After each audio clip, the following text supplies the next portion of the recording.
ala Muhammad wa ali Muhammad wa Jesus. وآله الطيبين الطاهرين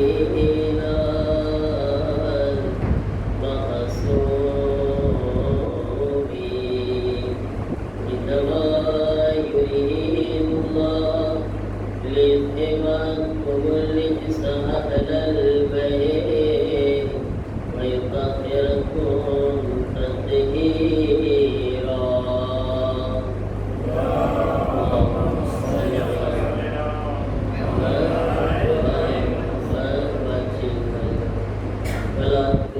على أعدائهم أجمعين من الآن إلى يوم الدين.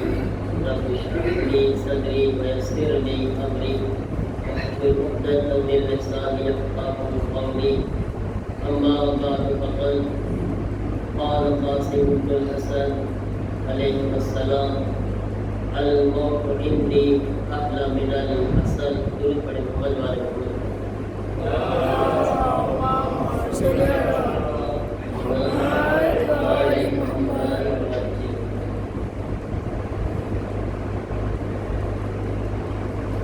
جب بچھا گھر میں فرش ازاں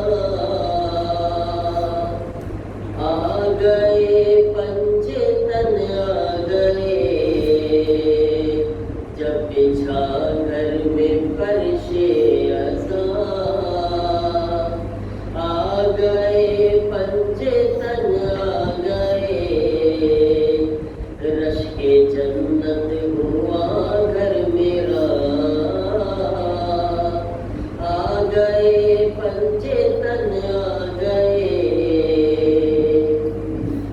کون سجدوں کی زینت بناتا تجھے, کون جنت کی جنت بناتا تجھے, کون جنت کی جنت بناتا تجھے. اے زمیں کر ادا شکریہ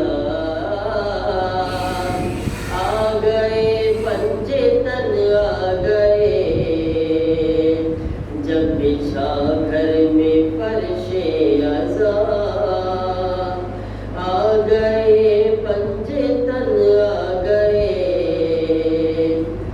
اکبر و قاسم و زینب و باوفا, اکبر و قاسم و زینب و باوفا, ساتھ سرور کے پہنچا جو یہ قافلہ, ساتھ سرور کے پہنچا جو یہ قافلہ.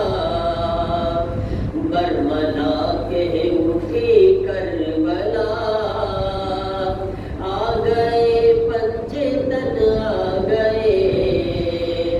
جب بچھا گھر میں فرش ازاں آ گئے پنجے تن آ گئے.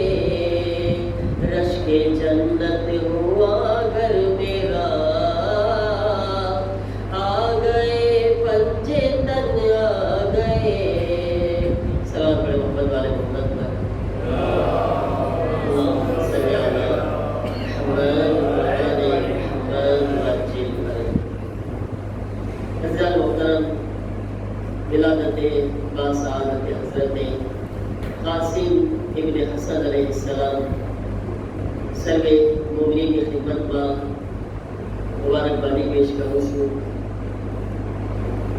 અને ખાસ કરીને આપણા જમાનાના ઇમામની ખિદમતમાં તબલીગ و તહનિયત આપણે બધાએ સાથે મળીને બુલંદ સલવાતના નારાથી વાતચીત ફરજો સાથે આપણા જમાનાના ઇમામની ખિદમતમાં મુબારકબાદી પેશ કરે. આવાજ બુલંદ સલવાત. અલ્લાહુમ્મા સલ્લી અલા મુહમ્મદ wa ali Muhammad.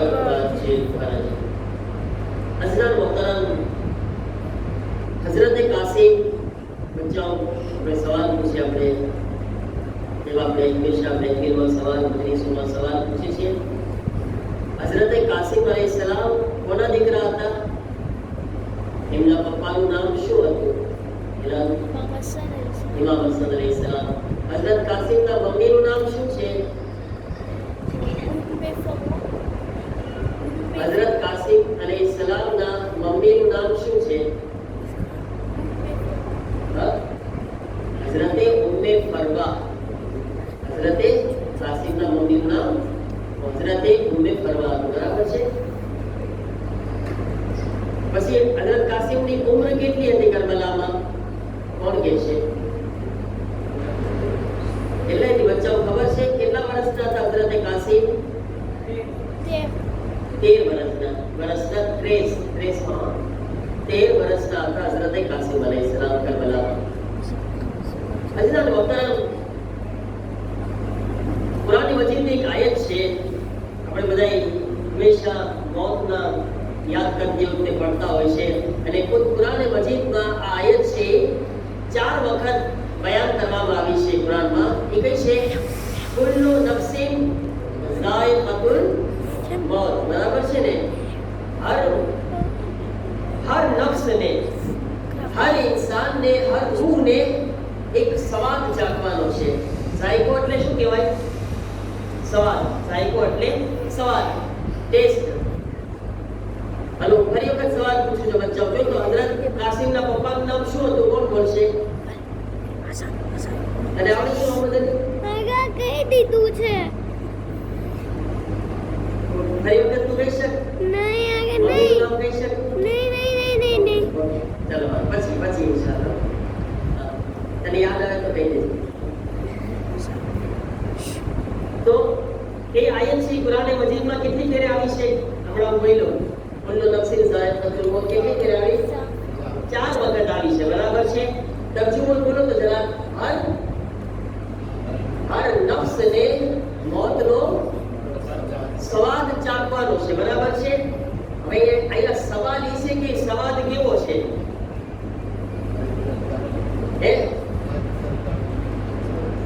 એ મત કરતા મીઠું છે કે એક માણસે કીધું છે, બરાબર છે? જનરલમાં અગર આપણે વાત કરીએ, દુનિયામાં કોઈ ઇન્સાન જે ગયો નથી, સ્વાદ બતાડી નથી શકવાનો, બરાબર છે ને?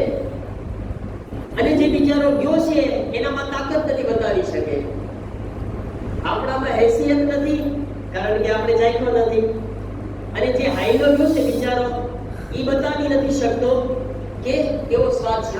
જો કે અમુક એવા રિવાયતો છે અને અમુક એવી હસ્તીઓ એવી છે કે જેમણે સપનામાં આવીને મુલાકાત કરીને બતાવ્યું છે, બરાબર છે? પણ એ ખાસ લોકો છે, બરાબર?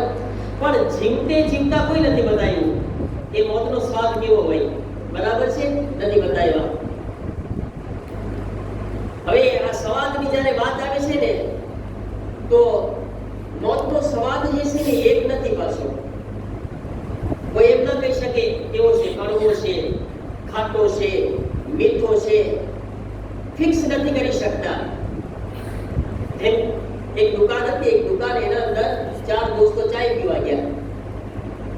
તો એને કીધું કે ખાસ કરીને તમે યુપીમાં જાઓ ને, અમારા ગુજરાતમાં, આપણા ગુજરાત, તમે ગુજરાતી છો એટલે આપણું ગુજરાત કહેવાય ને. ભલે તમે અહીંયા આવી ગયા 100 વર્ષ પહેલા, પણ ગુજરાત આપણે બધા ગુજરાતી છીએ. પણ યુપી ગુજરાતમાં તમે જાઓ તો લગભગ બધા જે છે ખાંડવાળી ચાય આપતા હોય છે ડિરેક્ટ, જાજા ભાગના લોકો. તમે યુપીમાં જાઓ ને તો એ લોકો ચાય બનાવીને લાવે તો આમદમ ચાય આપે તમને. તો 4 દોસ્તો ચાય પીવા ગયા. પછી મને સવાલ પૂછ્યો કે તમે ચાય કેવી લેશો? તો એક જણે કીધું કે મારામાં જે છે જરાક જ એવી મીઠી કરજે. મારામાં એક ચમચા કરતા ઓછી ખાંડ નાખજે. શીરા માપી, એક ચમચા કરતા ઓછી શીરા માપી. બોલો કે છે ભાઈ આપણને તો એકદમ મીઠું ગમે, 2 ચમચા નહીં રાખ. એને જે છે 2 ચમચા રાખ્યા. એક જણ પરબારો બોલ્યો મારામાં સાવ ના આપજો, પહેલેથી આટલી બધી શીરા મામી ગળી ગઈ છે કે શુગરનો બીમાર થઈ ગયો છે. શુગર ડાયાબિટીસનો પહેલેથી જેટલી ખાંડ ખાઈ ગયો છું કે હવે વધારે નાખી શકું એમ નથી. 4 જણાએ, એક જણ કે બાળો સાવ જરાક નાખે, બધાય અલગ અલગ. હવે જ્યારે 4 જણાએ એ કપની અંદર ચા લીધી તો 4 કપમાં સ્વાદ અલગ અલગ હતો. હે ને? ચાય તો ચાય જ હતી ને, ચાય હતી, બધાય માટે ચાય હતી, પણ 4 સ્વાદ અલગ અલગ. એકની સાવ મોળી છે, એકની એકદમ મીઠી છે, એકની જરાક મીઠી છે, બરાબર ને? અલગ અલગ સ્વાદની. એનો મતલબ એ થયો કે મોત એક વસ્તુ છે પણ સ્વાદ એવી રીતના છે જેવા ઇન્સાનના અમલ છે એવો મોતનો સ્વાદ છે. મોત એક છે પણ સ્વાદ શું છે? એક જણ માટે જ્યારે મોત આવે છે તો એના એવી હાલત થાય છે એની મોતમાં કે જાણે કોઈ ડૂચા કાઢી નાખ્યા હોય. એની એવી ખતરનાક મોત છે એની કે ડૂચા કાઢી નાખે. બરાબર છે ને? ભલે કોઈ મોત એને ફાડી નાખે જ્યારે એની રૂહ નીકળે છે. એક માણસ જે છે એ બિચારો 2 ચમચા ખાંડ વાળો છે, શીરામામણી વાળો, 2 ચમચા વાળો. શું કામ?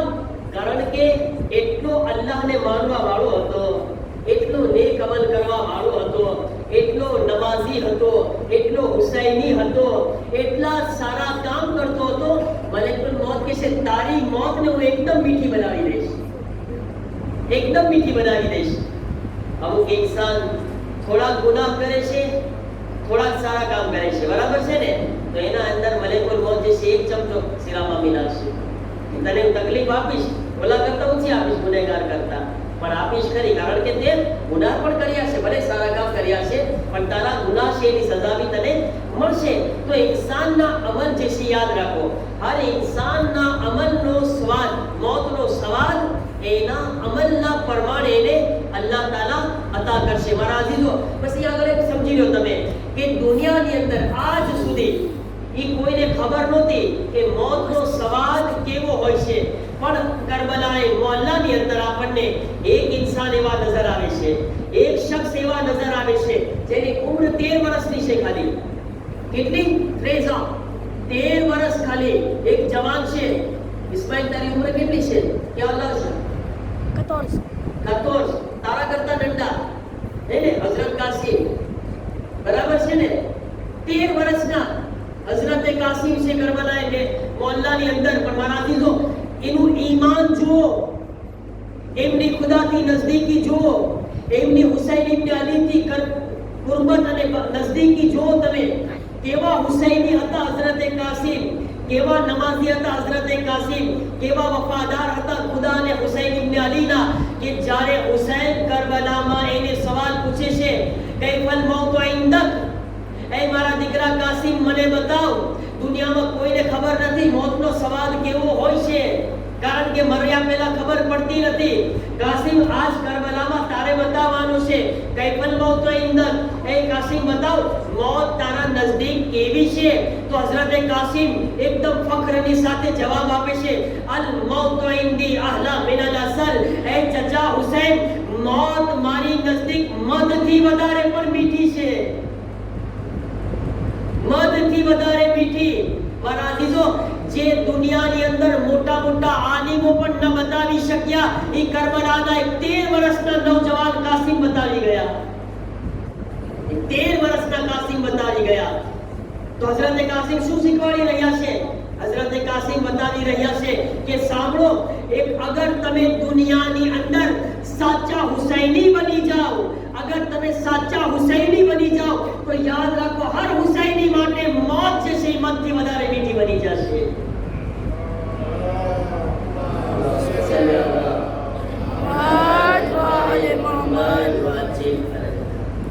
હુસૈની બની જાઓ. બસ તમે જો કે મૌલા હુસૈન કેવા હતા, હુસૈન ઇબ્ન અલીને શું પસંદ હતું, હુસૈન ખુદા માટે શું કર્યા, તમારે ખુદા માટે શું કરવાનું છે? હઝરત કાસિમ ઈ શીખવાડી રહ્યા છે. મારા જીઓ કરબલાએ મોહલ્લામાં સાંભળો, મોત કાઈ નથી. હઝરત કાસિમ જે મોતની કઈ હૈસિયત નથી મારા સામે. મારા માટે તો મોત જે છે એ મધ છે, મધથી પણ મીઠું છે. ક્યારે? ઇન્સાન જ્યારે અમલને બુલંદ કરે છે, અમલને સારો કરે છે મારા અઝીઝો, ત્યારે જે છે મોત એટલી વહાલી લાગે છે. બાકી યાદ રાખો, ઇન્સાનને મરવું પસંદ નથી હોતું અને મોતથી ઇન્સાન ભાગતો હોય છે. હકીકતમાં મોતથી ભાગવાનું કારણ ખબર છે? ઇન્સાન શું કામ ભાગે છે મોતથી? ઇન્સાન મોતથી નથી ભાગતો, એના અમલથી ભાગતો હોય છે. મોતથી નથી ભાગતો. પૈગંબરને જ્યારે સવાલ પૂછ્યો, યા રસૂલલ્લાહ, એક માણસ આવીને યા રસૂલલ્લાહ મને મોતથી કેમ અણગમો લાગે છે? આ ઝિયારતની મજલિસ છે ને, સાથે સાથે મોતની પણ વાતો કરે આપણે હઝરત કાસિમની સાથે. યા રસૂલલ્લાહ મને મોતથી અણગમો કેમ લાગે છે? કેમ મરવું ગમતું નથી? વધારે પડતા લોકો એવા છે ને મરવું નથી ગમતું, મરવાનું પસંદ નથી. તમને યાદ છે મેં કીધું હતું કે 80 વર્ષના ડોસા બાપાને આપણે પૂછે બાપા જાવું છે? 80 વર્ષના ડોસા બાપા કહે છે હજી 10 નીકળી જાય તો સારું, હે ને? પછી તમે જ્યારે 90 વર્ષ પૂછો ને 90 ડોસા બાપાને બાપા હવે જાવું છે કે 100 નો મેળ થઈ જાય તો સારું, હે ને? બસ કાઉન્ટ ફિગર થઈ જાય ને 100 નો. કેમ? મરવું નથી ગમતું. ઇન્સાન મોતથી નથી ભાગતો. શું કામ? એના અમલથી ભાગે છે ઇન્સાન. પૈગંબરને પૂછ્યું યા રસૂલલ્લાહ મને મોત કેમ ગમતી નથી, મરવું કેમ ગમતું નથી? પૈગંબર કહે છે પહેલા મને ઈ બતાવ કે તારી માની કઈ તૈયારી કરી છે તે? તારા મોત પછીની કઈ તૈયારી તે કરી છે? કઈ મોકલ્યું છે વા માટે? યા રસૂલલ્લાહ એમાં બહુ કાચો છું, વા કઈ મોકલતો નથી હું. પૈગંબર કહે છે કારણ કે વાની તૈયારી નથી ને એટલે તને મોત ગમતી નથી, મોતથી અણગમો લાગે છે એટલે મરવું પસંદ નથી. અગર તને એમ લાગશે ને કે વા માટે હું તૈયાર થઈ ગયો છું, ન મારી નમાઝ કઝા છે, ન મારા રોઝા કઝા છે, ન મારા મોમિનના માટે દિલમાં કીનો છે, ન કોઈ મોમિનનો હક ખાધેલો છે, ન મોમિન મારાથી નારાજ છે, હું બધી રીતે બધાને ખુશ રાખું છું, અલ્લાહના હક અદા કરું છું, અલ્લાહના બંદાના હક અદા કરું છું, અહેલે બેતના હક અદા કરું છું, ઘરમાં વાયડીના હક અદા કરું છું, બચ્ચાઓના હક અદા કરું છું, બધાનો ખ્યાલ રાખું છું. યાદ રાખો મારા અઝીઝો, આવો ઇન્સાન છે ને એ હંમેશા મોત માટે તૈયાર થઈ જાય છે. ભલે મલેકુલ મોત આવે, મને શું વાંધો છે? મારી તૈયારી છે, મને યાદી કરવાની જરૂરત નથી, હું તૈયાર છું. મારા અઝીઝો હઝરત કાસિમ અલ મૌત ઇન્દી અહલા મિન અલ અસલ, મોત મારી નજદીક મધથી વધારે મીઠી છે. અચ્છા, કરબલામાં ઇમામ હુસૈન અલૈહિસ્સલામ હઝરત કાસિમને શું કામ આ સવાલ પૂછ્યો? બીજા કોઈને પૂછ્યો? અલી અકબરને પૂછ્યો? ના. હઝરત ઓનો મોહમ્મદને પૂછ્યો આ સવાલ? નથી પૂછ્યા. હઝરત અબ્બાસને આ સવાલ પૂછ્યો? ના. બીજા કોઈ શહીદને પૂછ્યો? ના. કોઈને હઝરત મૌલા હુસૈન આ સવાલ ના પૂછ્યા. હઝરત કાસિમ અલૈહિસ્સલામને કેમ પૂછ્યા? સવાલ છે ને આ એક વિચાર તો આવે ને. હઝરત કાસિમ અલૈહિસ્સલામને પૂછવાનો એક ખાસ મકસદ હતો, એક ખાસ કારણ હતું કરબલામાં સવાલ પૂછવાનો. તમને ખબર છે એમાં કરબલાની અંદર ઇમામ હુસૈનના સામે લડવા કોણ આવ્યું હતું? બોલો તો. ક્યાંના લોકો આવ્યા હતા? ક્યાંથી આવ્યા હતા ઇમામ હુસૈનને મારવા બધાય? બોલો.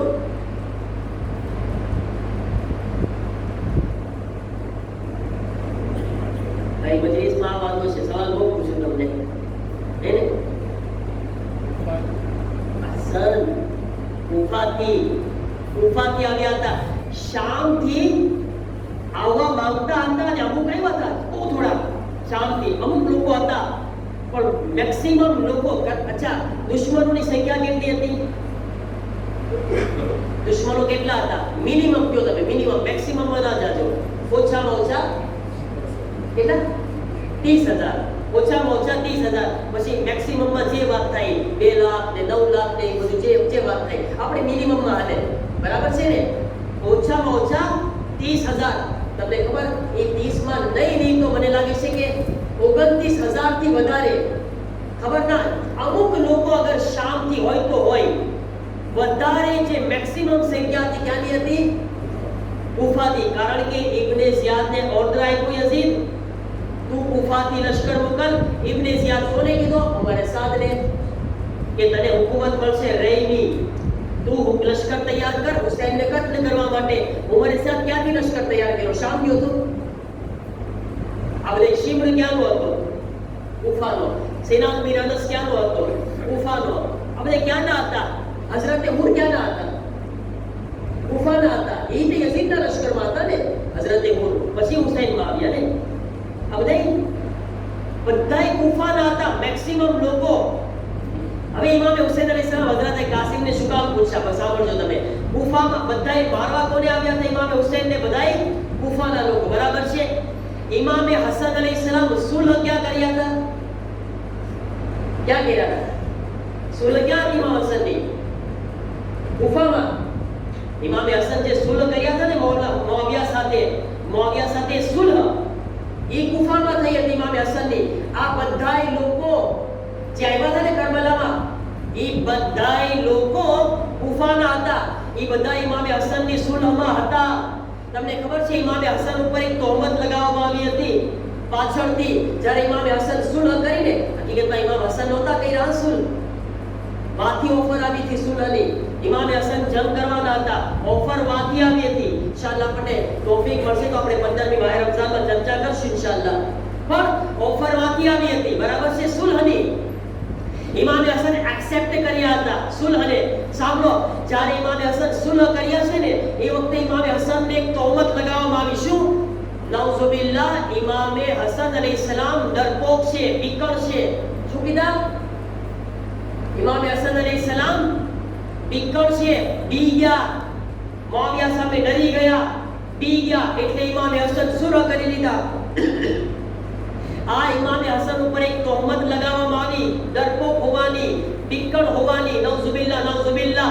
મારા અઝીઝો, ઇમામ હસન અલૈહિસ્સલામ ઉપર આ જે તોહમત હતી, આ બધાય લોકો તોહમત લગાવવા વાળા હતા કુફાની અંદર.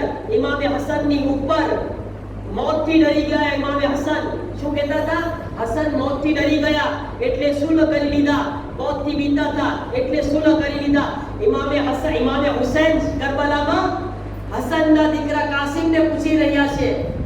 આ બધાય લોકો મોજૂદ છે અને પૂછી રહ્યા છે, હે હસનના દીકરા કાસિમ, તું બતાવ, મોત તારી પાસે કેવી છે? મોત તારી નજીક કેવી છે?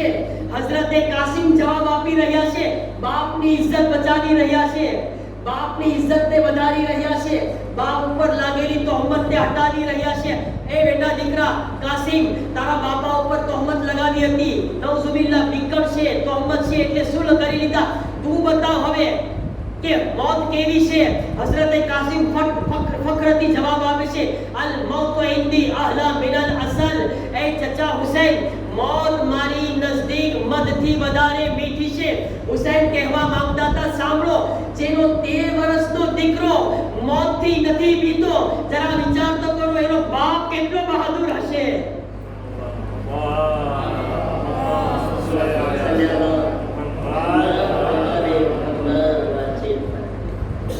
આ કરબલામાં હસનની ઇજ્જત બચાવવામાં આવી રહી હતી, મૌલા હસનની. હઝરતે કાસિમને સવાલ નહોતો, આ 30,000 કૂફીઓના મોઢા પર તમાચો મારવામાં આવી રહ્યો હતો. ત્યારે તમે હસનના, કાસિમના બાબાને તમે બીકણ કહેતા હતા, ડરપોક કહેતા હતા. સાંભળો, એના દીકરો કેટલો બહાદુર છે એને તો જોઈ લો તમે. મારા અઝીઝો, આ છે હઝરતે કાસિમ. કરબલાની અંદર એક નૌજવાન માટે એક્ઝામ્પલ છે, એક નૌજવાન માટે એક બહેતરીન સીરત છે, નમૂનો છે. આપણે બધાય, ખાસ કરીને આપણા નૌજવાનો, મારા આ બચ્ચાઓ હઝરતે કાસિમની ઉપર ફોલો કરવાની કોશિશ કરે, હઝરતે કાસિમને મોડેલ બનાવે પોતાની જિંદગીમાં.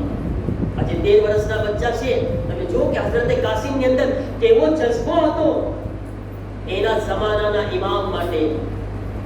આ બધા બચ્ચાઓએ હઝરતે કાસિમને જેવા જજ્બાને પેદા કરવાની જરૂરત છે. આપણે બધાએ, તો બચ્ચાઓ નહીં બલકે આપણા બધાય માટે હઝરતે કાસિમ એક્ઝામ્પલ છે, રોલ મોડેલ છે આપણી જિંદગીમાં.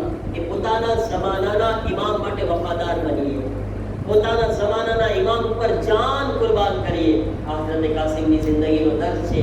કે બધાએ દુઆ કરે પરવરદિગાર આલમની બારગાહમાં આ કરબલાના આ અઝીમ નૌજવાનના વાસ્તાને વસીલાથી ખુદાયા અને હઝરતે કાસિમ અલૈહિસ્સલામનો વાસ્તો અમોને બધાઈને, ખાસ કરીને અમારા નૌજવાનોને હઝરતે કાસિમ જેવો જજ્બો ઇનાયત ફરમાવ. અમોને અમારા જમાનાના ઇમામ માટે વફાદાર બનાવ. પરવરદિગારા, અમારા જમાનાના ઇમામ ઉપર અને આ દીન માટે, તારી માટે અમારી જાનને નિછાવર કરવાની, શહાદતની કુરબાની આપવાનો શરફ નસીબ ફરમાવ. પરવરદિગારા, અમારા તમામ ગુનાહોને માફ ફરમાવ, મોમિનીની પરેશાનીઓને દૂર ફરમાવ. બેહક હઝરતે કાસિમ અલૈહિસ્સલામ જે મહેફિલમાં પોતાની હાજતો માંગી રહ્યા છે, મારા અલ્લાહ સર્વેની હાજતોને પૂરી ફરમાવ, સર્વે મોમિનીની પરેશાનીઓને દૂર ફરમાવ. જે જવાન દીકરા અને દીકરીઓ શાદીને લાયક છે તેઓ માટે સારા રિશ્તા ફરાહમ ફરમાવ. جنت البقیع روضہ دی تعمیر دا اسباب فراہم فرماؤ اسلام بنے مسلمین نے خاص کرین ایران با جی حالات جے دشمنوں طرف کی بناوا مانی رہیا سے انشاءاللہ کہ دشمنوں نے نابودی سے دشمنوں نے ہار سے انشاءاللہ یقیناً خدا عالم اسلام نے مسلمانوں نے ایران نے بہترین کامیابی عطا فرماؤ یعنی حالات میں آیت اللہ خامنائی نے تمام مومنین نے حفاظت فرماؤ تمام مراجع کرام خاص کرین ہمارا مرجع آیت اللہ سستانی نے صحت و سلامتی نے طول عمر عنایت فرماؤ پروردگارا دشمنان اسلام خاص کرین امریکہ نے اسرائیل نے ذلیل و خار نیست و نابود نے اپنا تمام ناجائز مقصد میں ناکامیابی عطا فرماؤ امام زمان علیہ السلام رسول ما جلدی فرماؤ اپنے امام نہ مددگاروں ما شامل فرماؤ ربنا تقبل منا انك انت السميع العليم